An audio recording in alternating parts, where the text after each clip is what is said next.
My name is Sidharth Ramesh, and I've been working on healthcare data and blockchain for about 3 years now.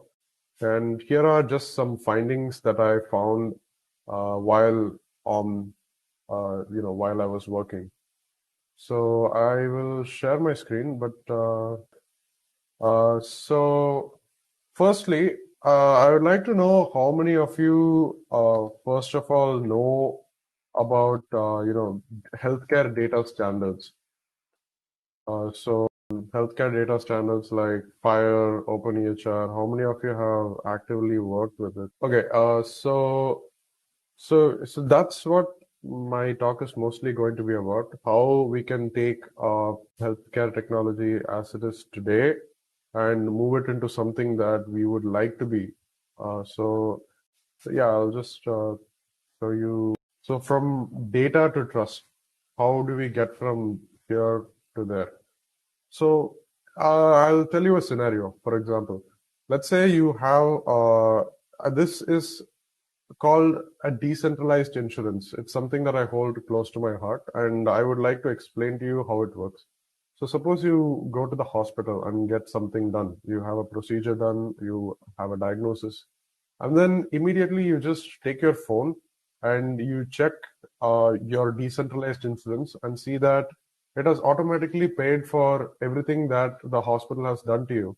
And it in fact pays the doctor regardless of if you go to the hospital or not. The thing is, healthcare today is kind of messed up because you pay the hospital for keeping you sick. So instead of healthcare, you have something called sickness care, where you just go to the hospital when you're sick. So instead of that, when you pay doctors all the time, that leads to better outcomes. A lot of studies have shown that.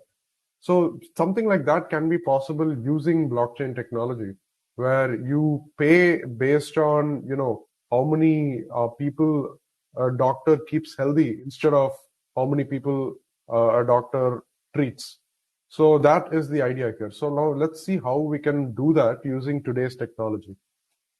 So the first thing I would like to show you is the semantic web layer cake. And this looks like a pretty old diagram, and it is old because it was envisioned and created by the creator of the web, Tim Berners-Lee. And he created this at a time when the web was still, very young. And he named it the semantic web. That was the vision of the web where he wanted it to go. It never really took off, but with blockchain technology, we've kind of attained some attributes that he described in Web 3.0. So as you can see, there is a big chunk of this cake, which is crypto, and there is proof and there is trust. What I believe is that blockchain technology has made all of this really easy for anyone to implement. Crypto using cryptographic algorithms, the proof using smart contracts, and the trust using the blockchain's mechanism of verifying if something has been verified.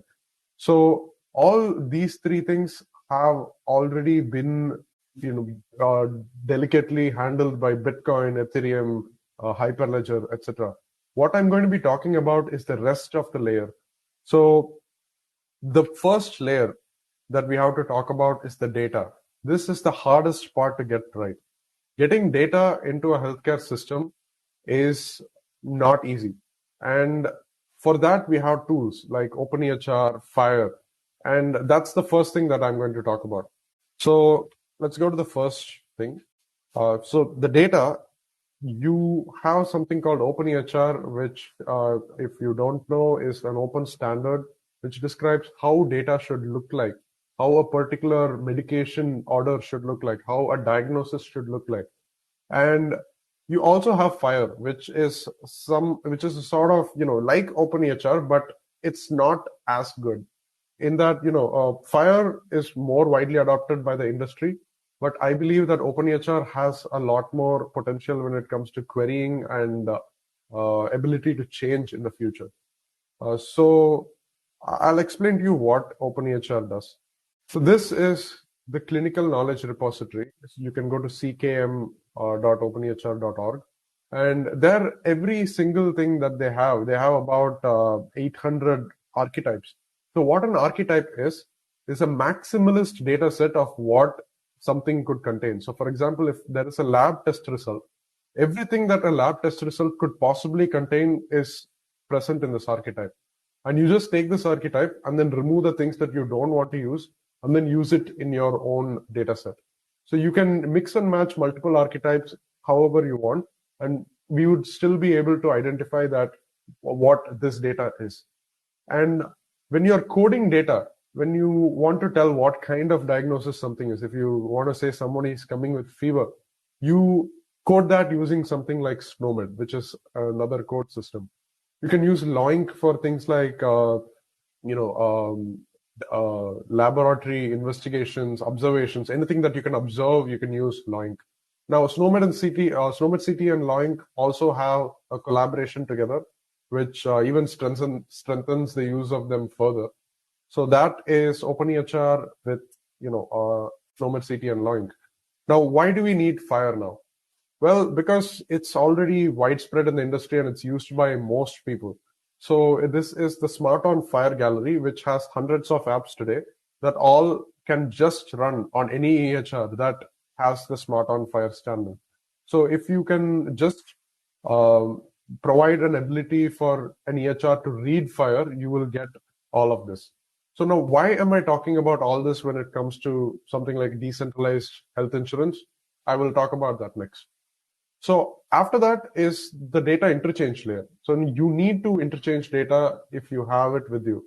So the way you can do that is by REST, by GraphQL, or S3, IPFS, whatever you use, you can. It doesn't really matter because these things keep changing. Cloud providers today even have something like encrypted storage.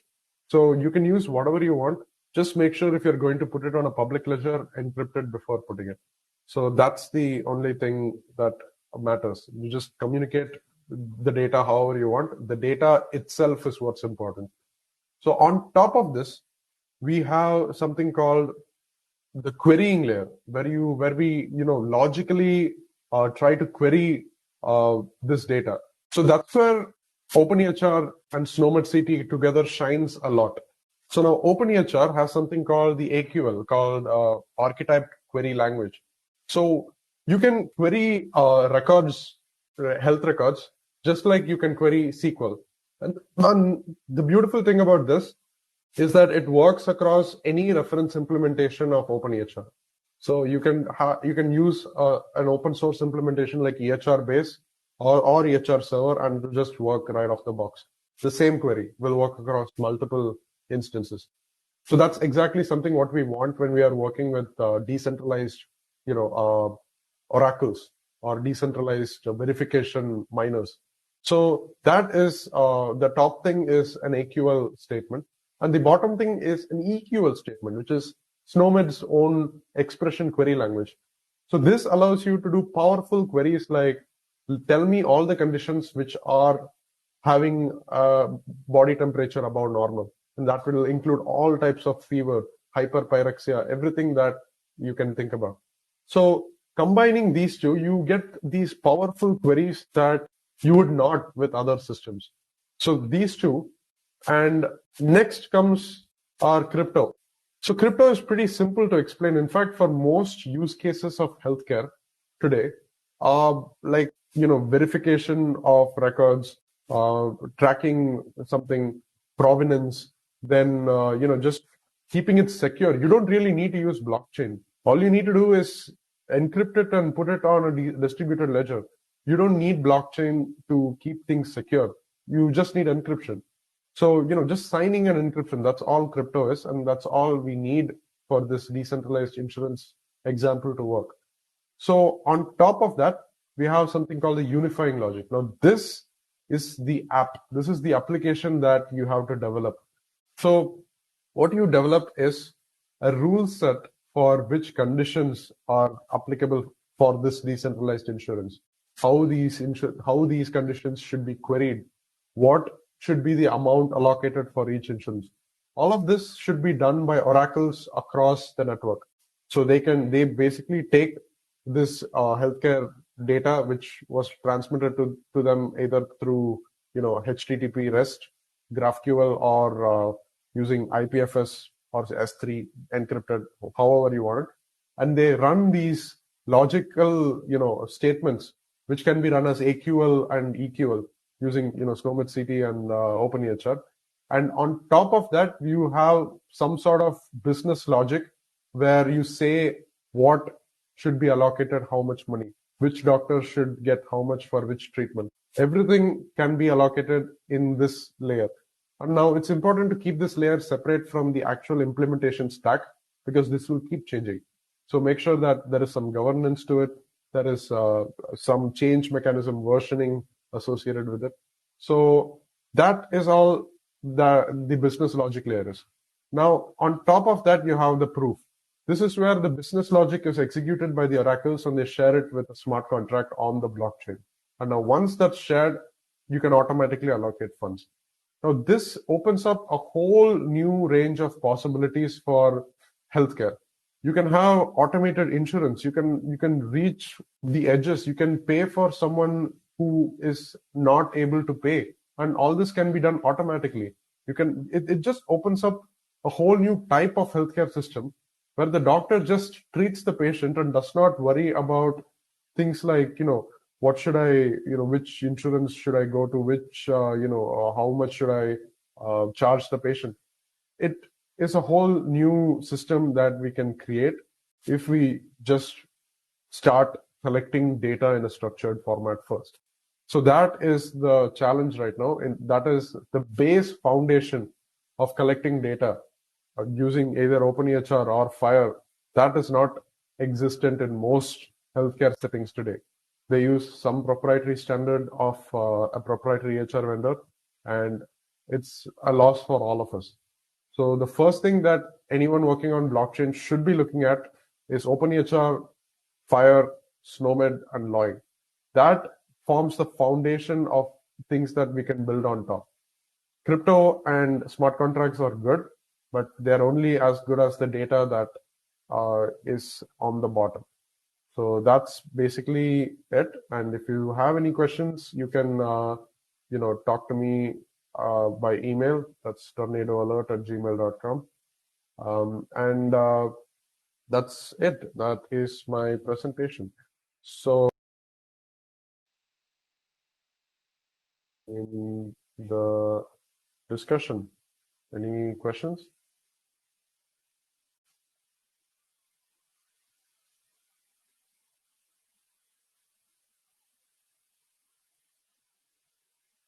You were able to see my presentation, right?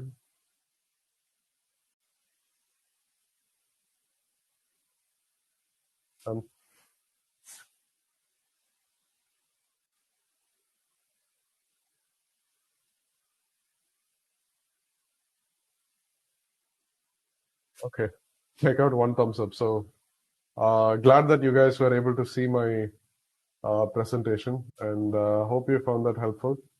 Any questions, you can just ask me now. I guess I can answer it as much as I can. And right now I'm just working on, making it easy for doctors to capture data that is structured. And that itself is a challenge. So I'm working on a product called Voice Intern, in which the doctors just record their voice, and it automatically transcribes that to meaningful structured data in like OpenEHR, FHIR style format. So that has been my focus after MedBlocks, because you can't implement anything in blockchain until you have structured data. So focus on collecting the data first. Then what you do with the data, adding crypto to that, adding some sort of smart contracts and Oracle features will come later. So the first thing that you need to focus on is capturing data. And if it's one thing that you take away from this talk, it's focus on semantic data. And for that, OpenEHR archetypes and CKM, that's the clinical knowledge manager, and FHIR, all these tools can help you accomplish that. So thank you for this opportunity.